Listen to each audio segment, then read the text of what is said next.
I know some of us live in nanny states, but there's no need to tell you. Play with diesel heaters outdoors, or let the exhaust flow out somewhere else than where you're breathing.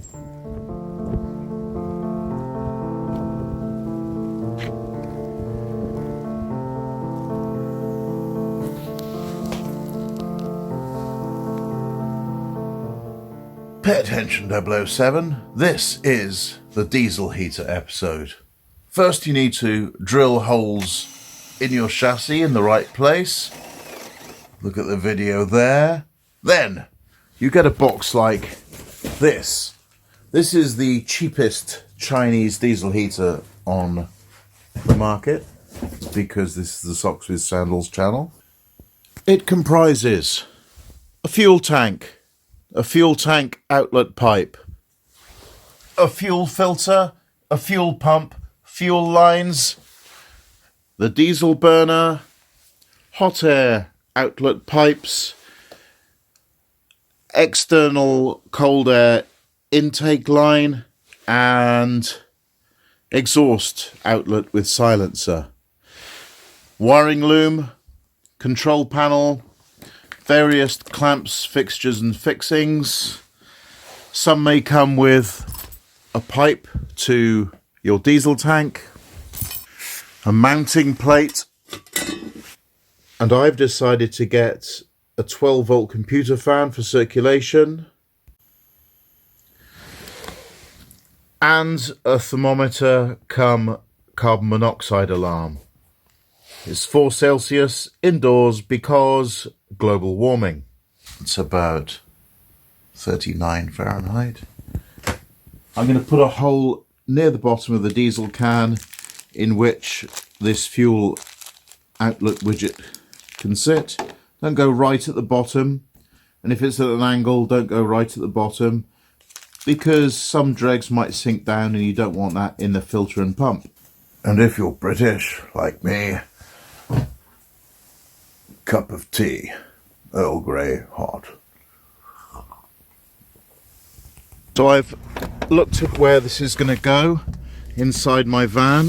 It'll be there on the same side as the diesel filler cap. I'm going to put this behind the driver's seat, and the fuel outlet will be down there.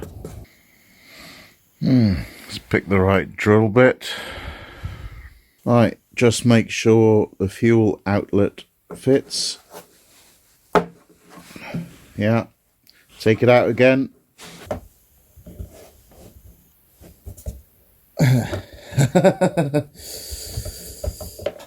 How have I cut myself already? Now I'm going to thread a small length of wire through the fuel outlet pipe, like that. It's got to be long enough to cross the diagonal of the fuel tank. Tie a knot in one end.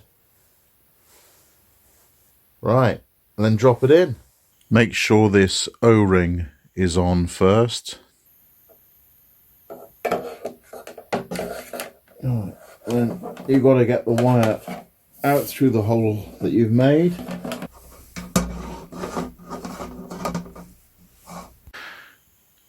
And now you pull it through.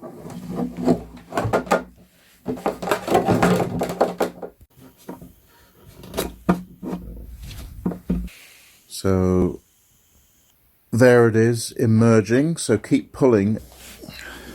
There. There.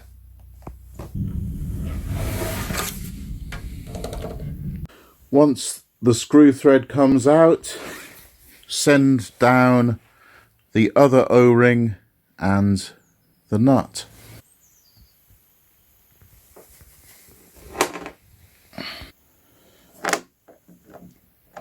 And tighten up.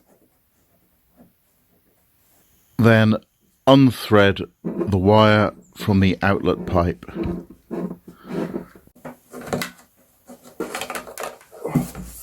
There it is. done. Now, open up the fuel line package. Don't cut the fuel line.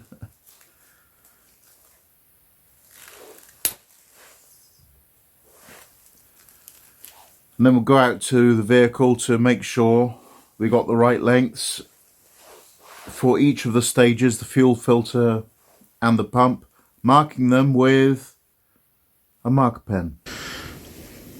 So behind my driver's seat, the fuel tank is going here, and then in the void behind the driver's seat, I'm going to have the filter here and the pump there. So I'll mark those positions off.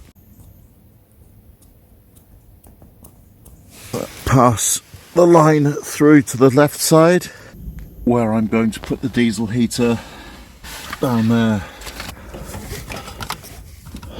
Right, that should be enough.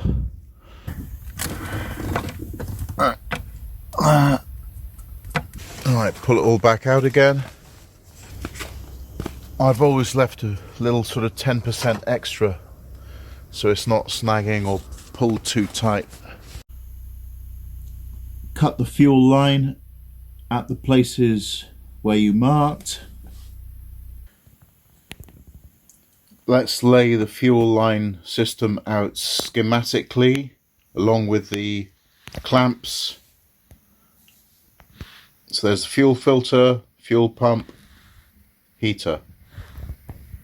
And with each end of the fuel line, put the little clamp on first and then slide it onto the metalwork as hard as you can.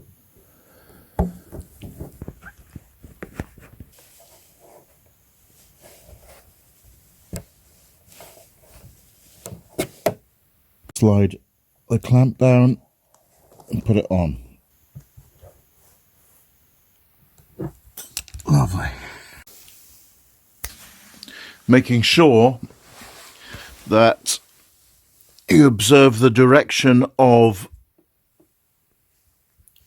the fuel pump.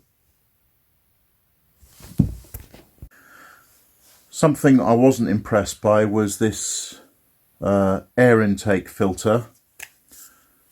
It's just straight through.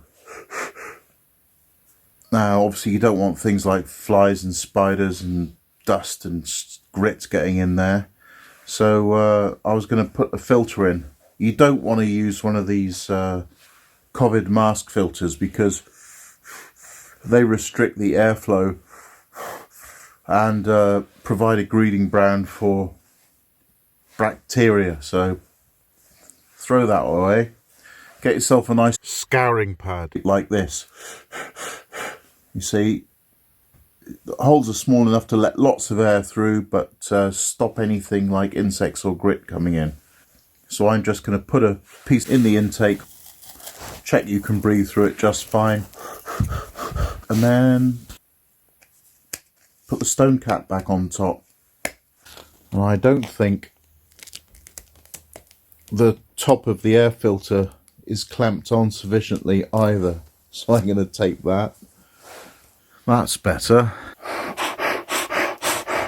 Completely unobstructed. Let's connect up the air intake to the diesel heater on the same side as the fuel line, and then the exhaust. Something to notice about the exhaust is there's a little drainage hole on the bottom there. Although I'm not particularly impressed that it's just straight through without going through any baffles, but hey, it was the cheapest one. So with a Jubilee clip on here, just put one end onto the side. And if you're British, it's time for that second cup of tea now.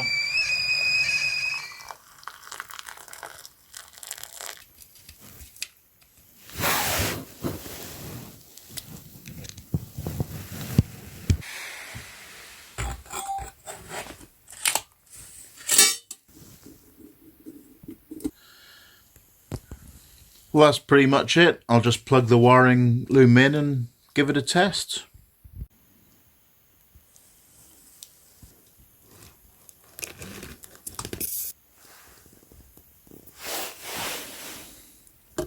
There's the control unit. And there's one socket left over, which sends pulses to the pump. So that's all there is to it. I think it's time for a test. All I need is some diesel and a 12-volt source, and we're away.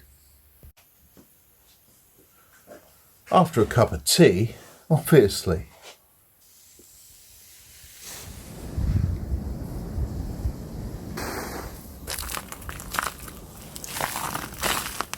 Okay, let's fill up the diesel, bleed as far as the pump, and connect to batteries. Well, that's good. No sign of leaks from the fuel can. And I'm going to undo this clip before the fuel pump. Right, it should just siphon out by itself. There it is. Oh. Right, put it back on the pump. Close the clamp. And this needs to be kept slightly upwards. And we're in business. After a quick hand wash, I'm going to put these oats out for the pheasant. Why not? Go on then. Alright, connect the live and the earth to the battery. Right, some lights. Oh, keep the pump upright. Right, the moment of truth. Let's switch it on. Ooh, things happening. I'll just step back and leave it now. The heater fan is spinning.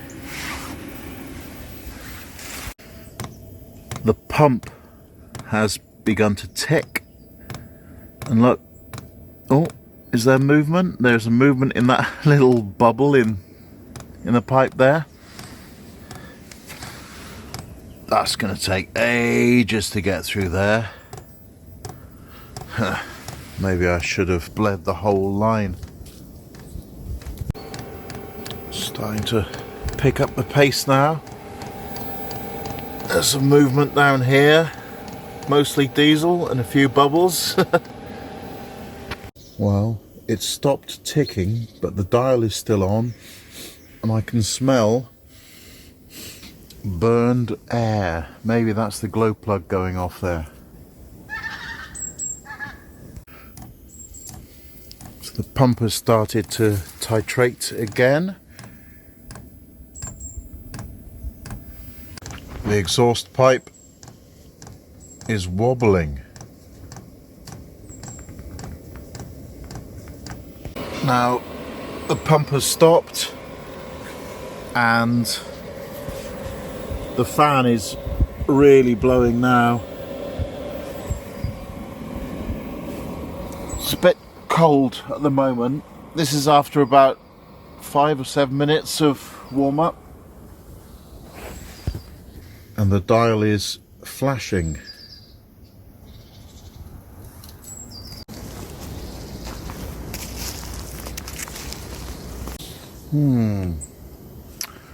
I think I got it upside down, judging by the writing on the side.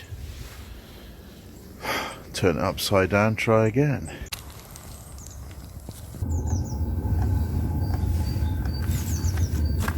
Oh, I thought it was a train going by. Oh yeah, this is really roaring into action now. And that was it. That's the correct way up.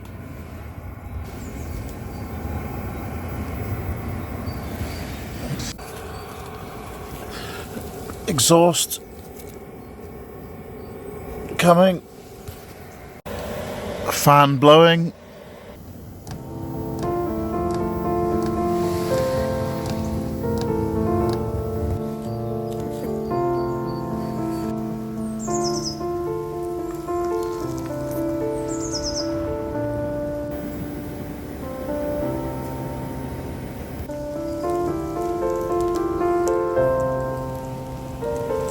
Oh, don't wear steely toe caps in the freezing snow like I did.